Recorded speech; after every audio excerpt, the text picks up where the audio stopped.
Good evening, friends. As you know, e-invoicing now made applicable, whose aggregate turnover is more than 50 crore in any preceding financial year starting from 2017-18 from April 1, 2021. Why this e-invoicing is important, need and necessity. Who to generate, how to generate, when to generate, important one. As you know, that government has introduced e-invoicing as a deterrent measure against tax evasion. Around 1,20,000 crore rupees got lost in tax evasion as estimated in last 3 financial year since the day GST got introduced in the country. It is going to be automatic and going to be on electronic platform. Let me take up the important aspect of e-invoicing, who to generate.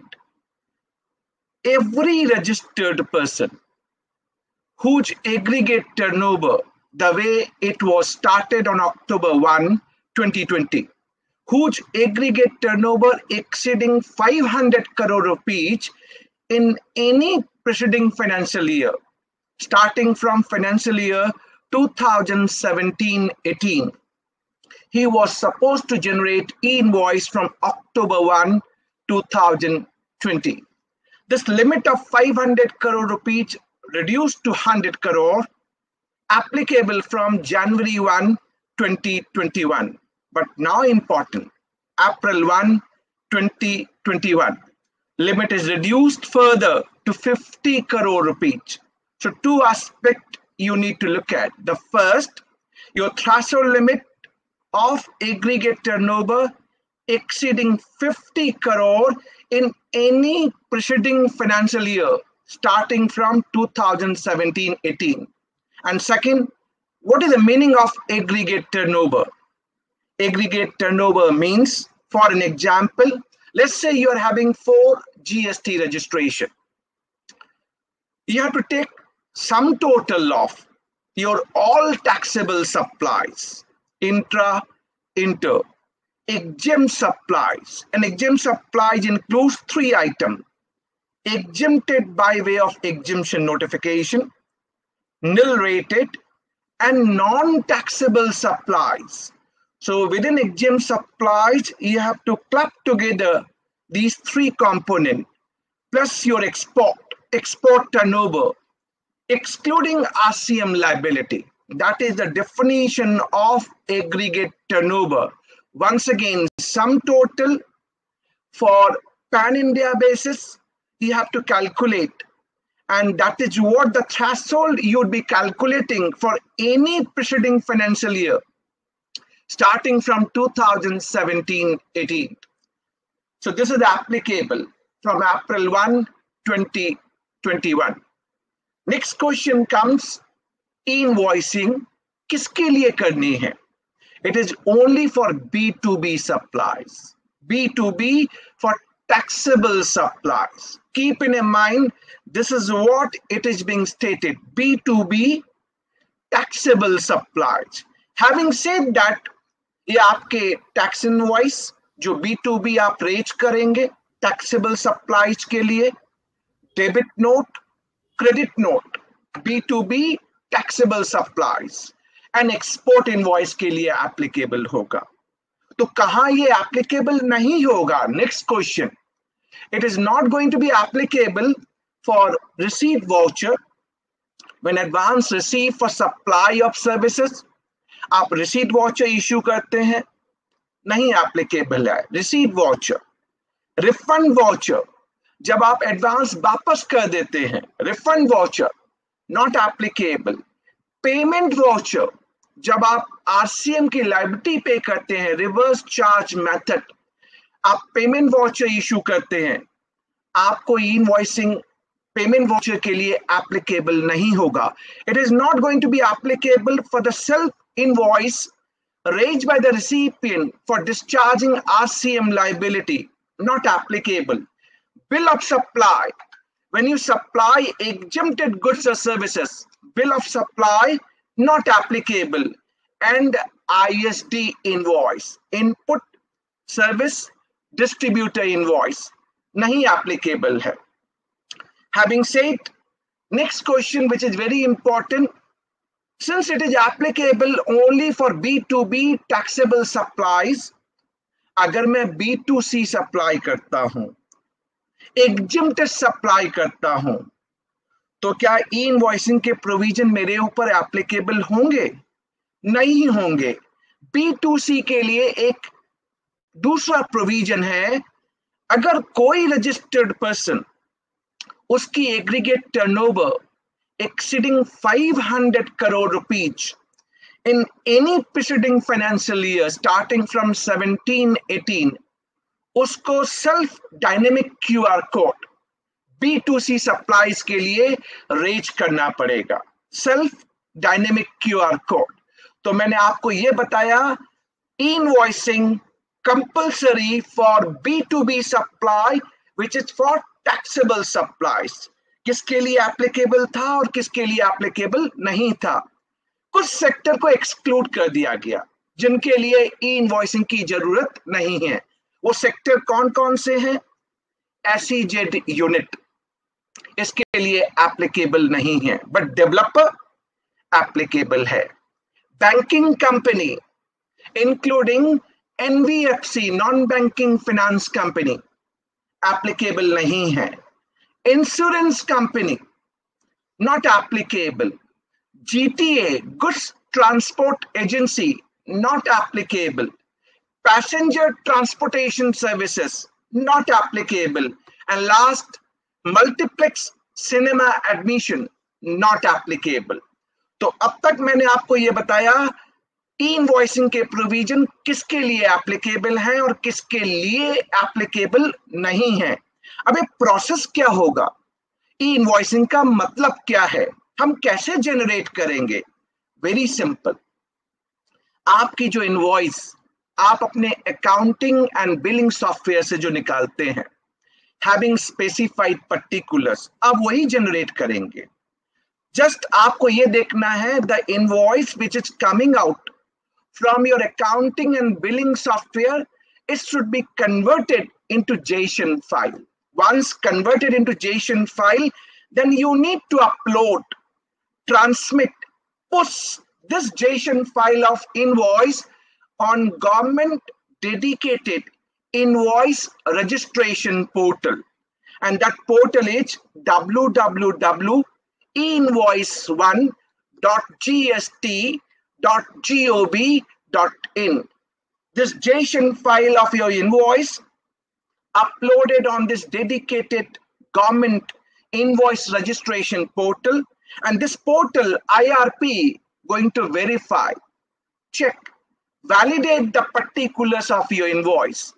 If it is correct, then this IRP going to sign this invoice digitally, affix QR code with unique IRN number, invoice reference number, and it will be again given back, transmitted to the supplier who has uploaded the invoice. So this is called the process of generation of e-invoice. And this IRP further going to push the data to two different portals. First, this IRP going to push the data to eBay bill portal for auto filling up of your part A and part B of eBay bill. So auto generation, you can generate your eBay bill from eBay bill portal, because these data get transmitted, pushed to eBay bill portal. And second, IRP going to push the data to GST common portal as well for auto population, auto filling up of GSTR1 of the supplier. So the process all about. Now coming back to certain challenges and your preparation. In challenges, we are getting many queries. If at all we have to do amendment, I have made some mistake and I want to amend. Can I do amendment on IRP? Not possible. no amendment is permissible on IRP because IRP only is a pass-through portal. Can I cancel some e-invoice because of my own mistake? Yes, possible.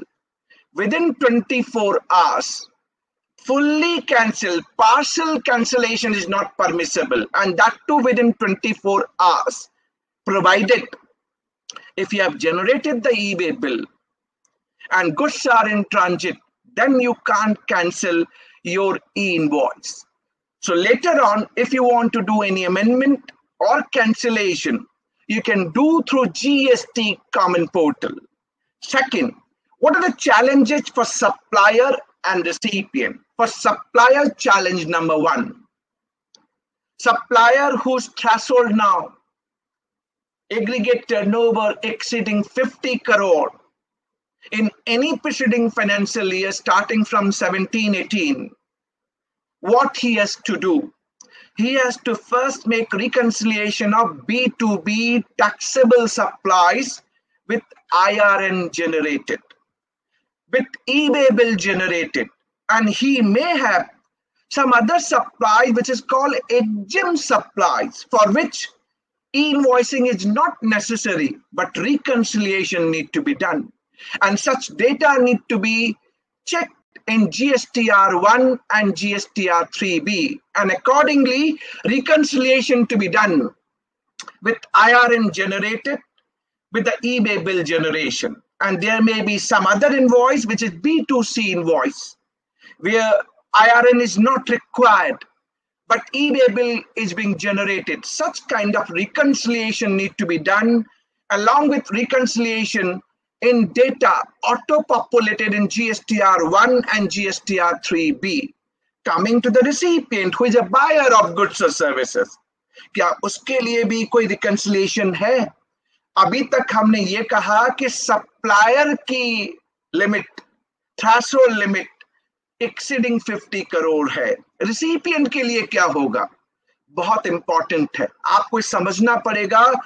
The recipient जो ऐसे supplier से goods और services procure कर रहा है जिसको E invoicing generation करना important है, यानी he has to make sure कि उसके पास जो इनवॉइस आए वो ई इनवॉइस आए विथ स्पेसिफिक IRN नंबर होना चाहिए. अगर वो IRN नंबर नहीं है तो रिसिपिएंट को क्रेडिट नहीं मिलेगी.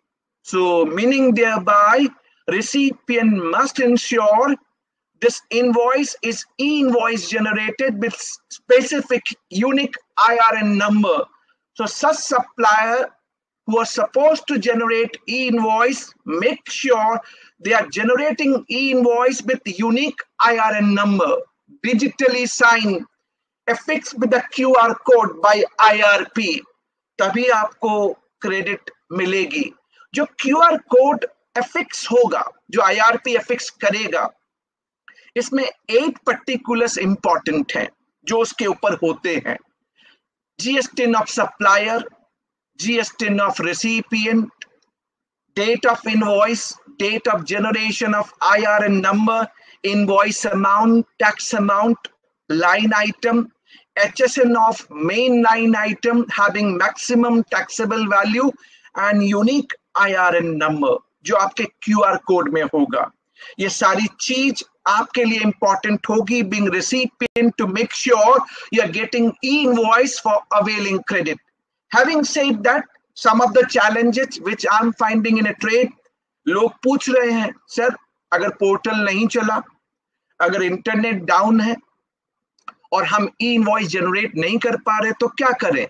मेरा सिंपल सजेशन, ऐसे केस में आप डिलीवरी चालान बनाइए, ईबे बिल जनरेट कीजिए, और जब सब्सिक्वेंटली आपका सिस्टम अप हो, आप अपनी इनवॉइस को जेसन फाइल में कन्वर्ट करके IRP गवर्नमेंट डेडिकेटेड जो इनवॉइस रजिस्ट्रेशन पोर्टल है आप उस पे डालिए. उस इनवॉइस पे आप डिलीवरी चालान का नंबर डाल दीजिए जिसके तहत आपने सप्लाई की थी. एटलीस्ट जब आपका सिस्टम डाउन है तो आप ऐसे वर्क कर सकते हैं. to conclude in a very crisp manner. किसके लिए एप्लीकेबल? जिसकी एग्रीगेट टर्नओवर 50 करोड़ रुपए से ज्यादा है in any preceding financial year starting from 2017-18. B2B supply for taxable supply, यानी tax invoice, debit note, credit note, export invoice के लिए. किसके लिए एप्लीकेबल नहीं? मैंने आपको बता दिया, receipt voucher, refund voucher, payment voucher, bill of supply, ISD invoice and self invoice which is for RCM liability. Exclusion किन किन को दिया गया? SEZ unit, banking company, NBFC, insurance company, GTA goods transport agency, passenger transportation services and cinema admission. अब आपके लिए next important process मैंने आपको बता दिया. आप अपने अकाउंटिंग बिलिंग सॉफ्टवेयर से इस E-इनवॉइस को जनरेट करेंगे. आप जो इनवॉइस जनरेट करते हैं उसमें स्पेसिफाइड पर्टिकुलर्स होनी चाहिए. बट फीचर क्या है? आपका इनवॉइस जेसन फाइल में कन्वर्ट हो जाए, फिर आप इस जेसन फाइल को IRP पे पुश करेंगे, अपलोड करेंगे. IRP उसको चेक करेगा, वैलिडेट करेगा and then getting digitally sign, assigning unique IRN number with dynamic QR code. वो आपके पास सप्लायर के पास वापस आ जाएगा IRP से. फिर आप इस इनवॉइस को अपने बायर रिसिपिएंट को जेसन फाइल में देना है, PDF में देना है, प्रिंट कॉपी देनी है. You can do the needful. But important क्या होगा आपके लिए? आप ये सारा प्रोसेस करेंगे कैसे? आपका accounting billing software Jason file को कन्वर्ट करना, पहले इनवॉइस को जेसन फाइल में कन्वर्ट करना, फिर उसको IRP पे अपलोड करना एंड देन IRP से जब आपके पास वापस आएगा तो आप अपने बायर को कैसे भेजेंगे. एक प्रोसेस है जो आपको हैंड होल्डिंग करेगा, सिंप्लीफाई करेगा and it is transition for you to get prepared for this generation of e-invoice. And मैंने आपको बता दिया है कि आपके बायर को क्रेडिट तभी मिलेगी अगर आपकी थ्रेशोल्ड 50 करोड़ से ज्यादा है. तो आपके बायर को क्रेडिट तभी मिलेगी जब आप e-invoice with unique IRN number generate करेंगे. मेरे साथ आज सुरभि हैं, वो आपको ये प्रोसेस बताएंगी कि ये जेसन फाइल IRP पे आप कैसे लेके जाएंगे, IRP कैसे वैलिडेट करेगा, कैसे digitally sign, QR code, unique IRN number देगा और ये एज इमीडिएट एक क्लिक के ऊपर आप इस प्रोसेस को ट्रांजिशन कर सकते हैं. मैं सुरभि से रिक्वेस्ट करूंगा, सुरभि प्लीज आप बताएं कि ये प्रोसेस कैसे होगा और हम सबके लिए ट्रांजिशन कैसे स्मूथ होने वाला है. Handing over to Surabhi now. Thank you sir. And I think we all understand and sir ने हमें पूरा एप्लीकेबिलिटी के बारे में बताया कि इनवॉइसिंग किस किस पे एप्लीकेबल है, किस पे नहीं है. साथ में प्रैक्टिकल जो चैलेंजेस हैं उसके बारे में बताया. बिकॉज अभी एक इम्पॉर्टेंट पार्ट ये भी होता है कि अगर हम आयरन रिसिपेंट को नहीं देंगे तो वो क्रेडिट क्लेम नहीं कर पाएगा. उसके साथ और भी बहुत सारे चैलेंजेस हैं जो सर ने डिस्कस कर रहे हैं ऑलरेडी. लाइक अगर मेरे जीवन में ऑटो पॉपुलेट भी हो रहा है तो क्या मैं उसको फाइनल समझूं या फिर उसमें कुछ और चेंजेस करने होते हैं, या कैसे मेरे जीवन को वो इम्पैक्ट करेगा, या मेरे ई-वे बिल को वो कैसे इम्पैक्ट कर रहा है. तो आज हम समझते हैं कि ये सारी चीजें हम कैसे सॉल्व कर सकते हैं. और साथ ही हमें ये भी पता है अगर आज मैं एक ERP यूज कर रही हूँ तो उस ERP को अगर मैं यूज करती हूँ तो मैं जेसन क्रिएट कैसे करूँ. क्या वो मेरे लिए मैनुअल वर्क बन जाएगा कि मैं जेसन डाउनलोड करूँ डेली बेसिस में, फिर गवर्नमेंट पोर्टल पे अपलोड करूँ, फिर आयरन बनाऊँ. वो अपने आप में एक अनदर प्रॉब्लम है. तो उसको सॉल्व करने के लिए I will just come up with a demo, small demo, and जिससे कि आपको थोड़ा बहुत समझ में आए कि ये सारी चीजें कैसे वर्क करेंगी. एंड स्पेशली अगर हम इन सब की बातें करते हैं तो हम कहाँ कहाँ चीजों को सही कर सकते हैं. तो इसमें क्लियर टैक्स का एक E-इनवॉइसिंग टूल है जहाँ पे इन चीजों को सिंप्लीफाई किया गया. तो अगर आप ऑलरेडी कोई ERP यूज कर रहे हैं, जैसे कि अगर आप टैली यूज करते हैं या मे बी आपका SAP हो, ऑरेकल हो, या हो सकता है आप कोई ऐसा टूल यूज भी नहीं कर रहे, आप नॉर्मल एक्सेल में मेंटेन कर रहे हो, या फिर मे बी आपकी ऑफलाइन कोई टूल है, तो इन सबको सपोर्ट करता है। तो आप या तो डायरेक्ट इंटीग्रेशन कर लीजिए, अगर आप टैली यूज कर रहे हैं तो हमारे पास टैली कनेक्टर है जिसमें आपको कहीं भी जाने की जरूरत नहीं है, बस आप क्लियर टेक्स्ट का टैली कनेक्टर इंस्टॉल करेंगे और आपकी जो टैली है उस पर बस एक बटन क्लिक करना है। आप जैसे वो बटन क्लिक करते हैं आपको आयरन आपके सामने दिख जाएगा। अगर ई वे बिल भी बनाना था उसी के साथ वो ई वे बिल भी बन जाएगा। अलग से बनाना है कि ठीक है अभी आयरन नहीं बनाना, बाद में ई वे बिल बनाना है, तो वो भी आप वहीं से ही कर सकते हैं, आपको कहीं भी जाने की जरूरत नहीं है। लेकिन साथ ही साथ आप कहेंगे यार मुझे तो डैशबोर्ड भी देखना है, मुझे बताओ कि कैसे डैशबोर्ड वगैरह दिखता है, या मुझे अपने सेल्स रिपोर्ट देखनी है, तो वो आप सेल्स रिपोर्ट पे आप कभी भी क्लियर टेक्स्ट पे लॉग इन करेंगे एंड आपको वो सेल्स रिपोर्ट वगैरह सब कुछ वहाँ इन्फॉर्मेशन मिल जाएगी। और कुछ अगर फेल्ड हुआ था, कुछ एरर्स आए थे, तो वो सारी चीजें भी आपको वहीं पर ही मिल जाएगी। तो ऐसे आपको ये सारी इंफॉर्मेशन लाइक पूरा जो भी हम ई इनवॉइसिंग की बात करते हैं उससे रिलेटेड चीजें यहाँ सब दिखेंगी और आपके एक क्लिक पे आपको आयरन आपके सामने दिख जाएगा। तो अगर हम देखें, अगर लेट्स से उसमें क्या करना है, आपको बस ई इनवॉइसिंग पे क्लिक करना है। आप ई इनवॉइसिंग पे क्लिक करेंगे, उसके बाद आप बस जनरेट ई इनवॉइसिंग पे क्लिक करेंगे। वो क्लिक करने के बाद आपको अपना, अगर लेट्स से कि आप टैली यूज करना चाहते हैं तो आप डायरेक्टली टैली के साथ आप कनेक्ट कर सकते हैं। अगर आप लेट्स से कि आप कहते हो नहीं मेरा खुद का एक एक्सेल फॉर्मेट है तो आप वो भी यूज कर सकते हैं। हमारे पास एक कस्टम मैपर है तो आप अपना कस्टम मैपर यूज करते सकते हैं, जो आप वन टाइम मैप करेंगे और फिर वापस उस एक्सेल को आप बस इंजेस्ट कर लेंगे। तो आप अपना फाइल यहाँ सेलेक्ट करते हैं, आपको दिख जाएगा कितने डॉक्यूमेंट्स आपने इंजेस्ट करे हैं, उसका वैल्यू कितना था। कुछ एरर्स हुए, जैसे कि हमें पता है कि गवर्नमेंट अब एचएसएन को कंपलसरी करने वाला है, अगर आपका टर्नओवर 5 करोड़ के ऊपर है तो उस केस में 6 डिजिट है एचएसएन, वो सही भी है नहीं है, कुछ गलत तो नहीं है, तो वो आपको एरर दिखा देगा। या फिर अगर मैं कस्टमर जीएसटी की बात करूं, हो सकता है मेरा कस्टमर जीएसटी कैंसिल हो गया है, अगर ऐसा कुछ भी है तो वो सारी चीजें भी आप यहीं पर देख सकते हैं। उसके बाद आप यहाँ पे पूरा जब वैलिडेशन हो जाएगा तो आपको पूरी लिस्ट दिख जाएगी। आप यहाँ बहुत सारे फिल्टर्स वगैरह लगा सकते हैं कि कैसे कौन कौन से हैं जो बन चुके हैं, कौन से जो पेंडिंग बचे हैं, कौन सी डेट का है, कितनी वैल्यू है, सारी चीजें आप यहाँ देख सकते हैं। आप बस यहाँ पे वो पर्टिकुलर अपना आयरन जिसके अगेंस्ट बनाना है, बल्क में करना है तो बल्क में कर लीजिए, और वो सेलेक्ट करके आप अगर देखना चाहते हैं उसको प्रिंट प्रीव्यू करके देखना चाहते हैं तो वो भी देख सकते हैं। तो आप अपना सेलेक्ट करके अपना आयरन जो है वो जनरेट कर सकते हैं। और अगर फिल्टर लगा के आप देखेंगे तो आपको जनरेटेड वाले जो आयरन हैं वो भी आपको यहीं से दिख जाएंगे। वही अगर आप टैली यूज करते हैं तो आपको आपकी टैली के अंदर ही वो आयरन नंबर दिख जाएंगे। और प्रिंट में भी यहाँ पे हो सकता है आपका खुद का अपना फॉर्मेट है, तो अगर आपका खुद का फॉर्मेट है तो आप खुद का फॉर्मेट यूज कर सकते हैं, आप कस्टमाइज कर सकते हैं अपने प्रिंट को। और अगर आप चाहते कि नहीं हमारा जो स्टैंडर्ड फॉर्मेट है वही यूज करना है तो आप वो भी यूज कर सकते हैं। साथ ही साथ यहीं से आप डायरेक्टली अपने कस्टमर को इसे मेल भी कर सकते हैं कि आपको प्रिंट मेल करना है, आपको अलग से नहीं करना। तो अगर आपने यहाँ मास्टर डाला तो एक ही क्लिक में आपके जितने भी कस्टमर्स हैं वहां पे आपके जितने भी जो ई इनवॉइसिंग है या फिर अगर ई वे बिल भी अगर आपको मेल करना है वो सारी चीजें भी आप कर सकते हैं। तो इसमें ना एक इम्पॉर्टेंट चीज है जो हमें समझनी चाहिए। तो अगर हम बात करें ये सारी चीज में, अब हमें पता है कि हम जब भी ई इनवॉइसिंग की बात करते हैं और उसमें आयरन जनरेशन की बात करते हैं तो वो सिर्फ B2B डॉक्यूमेंट या फिर एक्सपोर्ट डॉक्यूमेंट्स के अगेंस्ट बनता है, राइट। यानी कि मेरा B2B हो गया, उसके अगेंस्ट क्रेडिट डेबिट नोट्स हो गए, और एक्सपोर्ट डॉक्यूमेंट, इसके अगेंस्ट तो मेरे को आयरन बनाना है। अब मेरे लेकिन और भी बहुत सारे डॉक्यूमेंट्स होते हैं, मेरा B2C भी होता है कि मैंने अनरजिस्टर्ड पर्सन या अनरजिस्टर्ड कस्टमर को सप्लाई किया। हो सकता है कि मैं अपने ही ब्रांच के अंदर same branch with in the same state सामान जो भी है वो भेज रही हूँ और डिलीवरी चलान बना रही हूँ। हो सकता है मैं जॉब वर्क को कुछ सामान भेज रही हूँ, मैं डिलीवरी चलान बनाती हूँ, तो इनके अगेंस्ट तो आयरन नहीं बनता।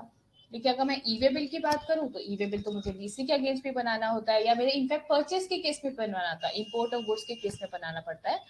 तो अब ये हो जाता है कि मैं सारे डॉक्यूमेंट को अलग अलग करूं, क्या मैं अपने ई इनवॉइसिंग के लिए अपने B2B को और एक्सपोर्ट को अलग करूं, सेग्रीगेट कर रही हूँ। फिर इसके बाद ई वे बिल के लिए मेरे को B2B और अगर CTN ही एक्सपोर्ट हो तो मेरे को ध्यान रखना होगा मेरे पास आयरन होना जरूरी है, बिना आयरन के मैं नहीं बना सकती।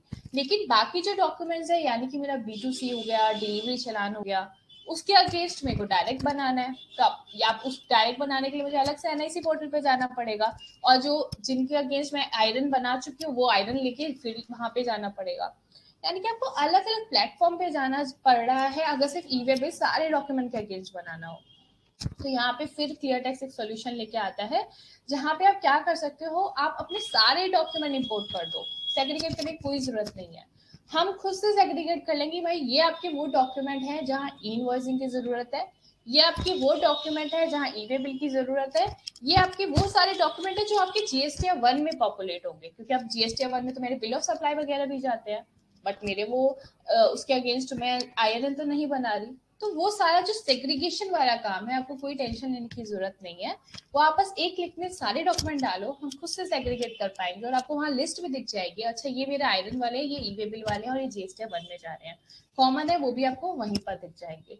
एक ही प्लेटफॉर्म, सारे डॉक्यूमेंट्स आपको वहीं दिख जाएंगे, आप सारे डॉक्यूमेंट एक साथ देख सकते हैं, आपको पता भी चल जाएगा अच्छा ये मेरे आयरन बन चुके हैं, इनके अगेंस्ट बनने थे, ये मेरे ई वे बिल बनने थे तो इनके अगेंस्ट ई वे बिल बन गए हैं, और आप लास्ट में जीएसटी 1 में भी पॉपुलेट हो रहे हैं। अब हमने कहा कि ठीक है जीएसटी 1 में तो गवर्नमेंट ऑटोमेटिकली पॉपुलेट कर ही रहा है, जो B2B और एक्सपोर्ट डॉक्यूमेंट है, होपफुली वो सही होगा, लेकिन प्रैक्टिकल अभी भी कुछ कुछ चैलेंजेस आ रहे हैं, कभी कभी डॉक्यूमेंट सही से पॉपुलेट नहीं होता है या उसमें कुछ डिफरेंसेस आ जाते हैं। तो अब ध्यान यही आता है कि मुझे जीवन फाइल करनी है, अब मैं ऑलरेडी 10th या 11th में आ चुका हूँ, अब मुझे जीवन फाइल करनी है, उसमें कुछ ऑटो पॉपुलेट दिख रहा है, तो एक तो गवर्नमेंट ने ऑप्शन दिया कि ठीक है आप एक काम करो, आप रीसेट का बटन क्लिक करो और सारे डॉक्यूमेंट डिलीट कर दो, ठीक है, और वापस से इंपोर्ट कर लो। अब हम कर तो सकते हैं, लेकिन उसमें दिक्कत ये आती है कि जो मेरे जीएसटी 1 में ऑटो पॉपुलेटेड है उसका सोर्स वहां से चला जाता है। अब मैं जब सोर्स की बात करती हूँ, यानी कि आपका आयरन नंबर और आयरन डेट जो है वो वहां से चला जाएगा, ठीक है, अगर वो चला गया तो सामने वाली पार्टी जब अपने जीएसटी 2A देखती है तो उसको भी वो आयरन नंबर और आयरन डेट नहीं दिखता है, तो वहां एक अलग प्रॉब्लम आती है। तो इसका जो बेस्ट सोल्यूशन है वो ये है कि आप क्यों ना आप जो ऑलरेडी ऑटो पॉपुलेटेड डॉक्यूमेंट है उसे डाउनलोड कर लीजिए, देख लीजिए क्या डॉक्यूमेंट है, अपना सेल्स रजिस्टर पूरे मंथ का उसके साथ मैच कर लीजिए, कुछ डिस्क्रिपेंसीज है तो उसको सॉल्व कर लीजिए। तो यहाँ पे अब क्लियर टैक्स जो है वो आपके लिए टूल लाया है, या एक रिकंसिलिएशन बोल सकते हैं, जो आपका जीएसटी 1 और बुक्स का रिकंसिलिएशन करता है। वो जो भी आपके ऑटो पॉपुलेटेड फील्ड्स हैं जीएसटी 1 के लिए वो डाउनलोड करेगा, आप अपना सेल रजिस्टर इंजेस्ट कर लीजिए, इन दोनों को रिकंसाइल कर देगा, जो मैच है परफेक्टली होके आपको वापस अपलोड करने की जरूरत नहीं है, तो वो मार्कस अपलोडेड कर देगा, जिससे कि आपको वापस अपलोड नहीं करना इन डॉक्यूमेंट्स को। जहां मिसमैच है, यानी कि अगर मिसमैचिंग वैल्यूज है वो बताएगा ये तो मिसमैचिंग वैल्यू गलत है, आप बताओ आपके हिसाब से क्या सही है, जो जीवन में है वो सही है या फिर अगर सेल्स में है वो सही है, आप कहेंगे नहीं सेल्स वाला ही सही है, वहां गलती हो गई थी बनाते, वहां वो कैंसिलेशन का टाइम चला गया, तो वो आप क्या कहेंगे, आप कहेंगे ठीक है आप अपलोड कर लो, वो डॉक्यूमेंट जाके रिप्लेस हो जाएगा। वैसे ही अगर कुछ मिसिंग इन जीएसटी 1 हो, यानी कि मेरे जीएसटी 1 में तो था ही नहीं, मैंने आयरन ही नहीं बनाया था, तो उसमें हम कहेंगे ठीक है काम करो अभी आयरन बना लो, वैसे भी हम बैकडेटेड आयरन बना ही सकते हैं, अभी आयरन बना लो, बट वो अभी पॉपुलेट होगा 2 दिन बाद और यहाँ से आप अपलोड भी कर दो, मुझे तो फाइलिंग 11 तारीख को ही करनी है, तो वो आप वैसे कर सकते हैं। वैसे ही आपका मिसिंग इन सेल्स रजिस्टर लिख भी हो सकता है, यानी कि आपके सेल्स में नहीं था बट आयरन बना हुआ है। अब ऐसा कब होता है, मैंने कुछ डॉक्यूमेंट इशू किया था, कैंसिल भी कर दिया, बट मैं वो कैंसिलेशन करना भूल गया, आयरन नहीं कैंसिल किया। बेस्ट सोल्यूशन तो है कि क्रेडिट नोट बना दो और उसके अगेंस्ट भी आयरन बना दो, अगर नहीं हुआ तो यहीं पर जीएसटी 1 में उसको हमें ठीक करना होगा। तो हम जब जीएसटी 1 में ठीक करेंगे तो हम क्या करेंगे, वो डॉक्यूमेंट जो मिसिंग इन सेल्स दिख रहा है वो वहां से गवर्नमेंट पोर्टल से हम डिलीट कर देंगे। तो इस तरह से मेरा B2B और एक्सपोर्ट का सेक्शन जो है वो सही हो जाएगा। जो बाकी सेक्शंस है यानी कि B2C हो गया या HSN समरी हो गया या डॉक्यूमेंट सीरीज समरी हो गया, वो आपके लिए ऑटो कंप्यूट कर देगा और वहीं से आप सारा का सारा गवर्नमेंट पोर्टल पे अपलोड भी कर सकते हैं। तो ये था आपका रिकंसिलिएशन जो हम ऑलरेडी सपोर्ट करते हैं। आप कभी भी जाकर क्लियर टैक्स की साइट पे लॉगिन करके आप चेक कर सकते हैं, खुद से ट्राई भी कर सकते हैं। और अगर आपको डेमो चाहिए, डिटेल डेमो चाहिए आपके डाटा के ऊपर पे, तो आप हमारी जो एक साइट है उस पर आप मेल भी कर सकते हैं। सो इट्स einv.cleartext.in, तो यहाँ पे आप मेल कर दीजिए तो आपको सारी इंफॉर्मेशन मिल जाएगी। तो ये था पूरा क्लियर टैक्स क्या क्या सोल्यूशन दे रहा है। बाकी भी बहुत सारे फीचर्स हैं, लाइक जो हमारा मेन प्रॉब्लम आता है 2A वर्सेस PR वगैरह, तो वो सारी चीजें मिल जाएंगी। काफी सारे इंटीग्रेशंस हैं, काफी सारे डैशबोर्ड हैं, चाहे आप ई वे बिल का डैशबोर्ड देखें या इनवॉइसिंग का डैशबोर्ड देखें या सेल का देखें, काफी सारी हमारी मैक्स ITC रिपोर्ट्स वगैरह भी हैं, तो आप वहाँ पे लॉगिन करके एक्सप्लोर कर सकते हैं। और अभी के टाइम पे हमारा एक स्कीम भी चल रहा है जो कि रेफर एंड अर्न है। यहाँ पे आपको डिस्काउंट भी मिलेगा, साथ ही साथ एक अनबीटेबल प्राइस मिलेगा, एक्सक्लूसिव डिस्काउंट 10% आपके क्लाइंट्स के लिए मिलेगा अगर आप बीइंग अ सीए, अगर आप अपने क्लाइंट्स को ये प्रोडक्ट देते हैं।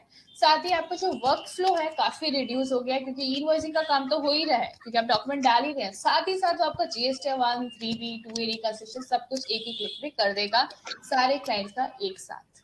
तो ये सारे कुछ फीचर्स हैं जो क्लियर टैक्स के फीचर्स हैं एंड जो आप हमेशा देख सकते हैं। So great, हमने पूरी कोशिश की आज e-invoicing which is now applicable for registered person exceeding 50 crore तैयार हो। क्लियर टैक्स ने अपनी कोशिश की कि वो आपको क्या प्रोवाइड कर सकते हैं, और मैंने आपको ये बताने की कोशिश की e-invoicing why important in GST। Hope हम सभी को एक मौका मिला ट्रांजिशन के लिए, स्मूथ ट्रांजिशन के लिए, for generation of e-invoice from April 1, 2021. Thanks for watching. Thank you very much. Thank you, Surbi, for giving your demo of ClearTax. Thank you very much. Thank you.